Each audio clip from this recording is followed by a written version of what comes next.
Saya pun tak tahu nak cakap apa Cik Man. Walaupun berubat jarak jauh, saya pun rasa takut lah saat ni Cik Man. Masa Cik Man duk berubat, aku rasa bulu saya naik.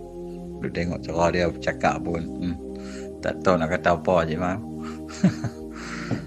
Tapi Alhamdulillah lepas Cik Man berubat saat ni, rasa duk tengok dia nampak tenang, okay, steady. Pokoknya terima kasih lah banyak-banyak Cik Man. Walaupun berubat jauh Cik Man duk Kuala Lumpur, saya duk kat Baling, Kedah. Tapi Alhamdulillah dengan rawatan Cik Man. Terima kasih banyak-banyak. Terbaik Cik Man.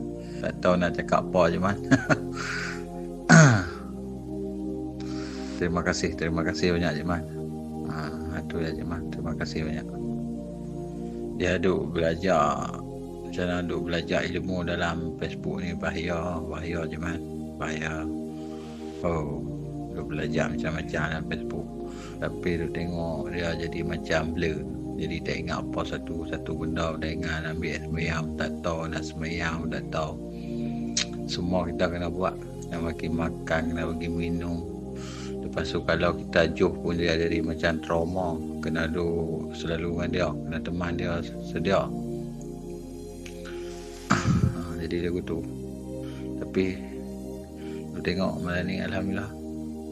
Lepas berubat dengan Cik Man dah ni, duk tengok rasa Alhamdulillah tak ada masalah apa. Kalau saya nak pergi ke depan ke, dia tidak ada masalah. Dia tengok dia berubat dah 3-4 tempat dekat orang.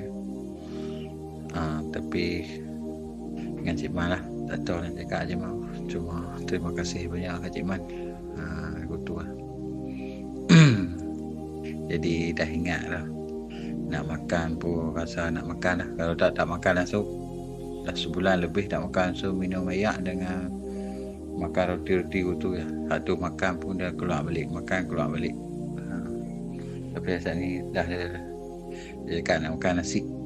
Mungkin Allah hantar Cik Man kat kami untuk berubat isteri saya Cik Man. Alhamdulillah.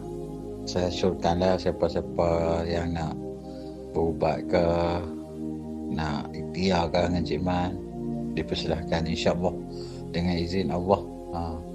Via WhatsApp Cik Man ke, tengok Facebook Cik Man ke apa ke, insyaAllah tanya kat Cik Man macam mana, walaupun jarak jauh. InsyaAllah Cik Man.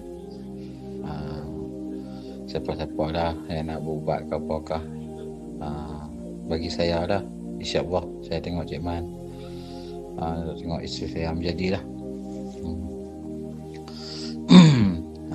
Saya assurkanlah siapa-siapa yang nak berubat ke apakah, WhatsApp Cik Man.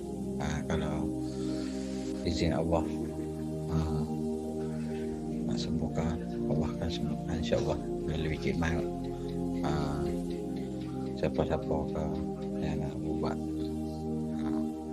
Tapi bagi saya Alhamdulillah, dengan kehadiran Cik Man malam ni, Alhamdulillah saya tengok isteri saya nampak berbeza sikit.